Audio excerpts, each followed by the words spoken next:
বেদাতি হাউজে কাউসারের পানি পাবে না।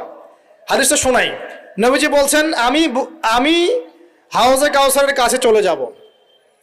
মান মাররা আলাইয়া শারিবা, যে আমার পাশ দিয়ে চলে যাবে তাকে আমি পান করাবো। কি পান করাবে? হাউজে কাউসারের পানি। নবীজি বলছেন সুম্মা ইউহালু বাইনি ওয়া বাইনাহুম, এরপর আমার এবং এই অনুসারীদের মাঝখানে একটা পর্দা পড়ে যাবে।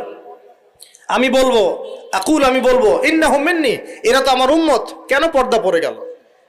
তাকে বলা হবে ইয়া মুহাম্মদ সাল্লাল্লাহু আলাইহি ওয়াসাল্লাম ইন্নাকা লা তাদরি, আপনি জানেন না মা আহদাসু বা'দাক, আপনার মৃত্যুর পর এরা দিনের মধ্যে কত বেদাত চালু করেছিল।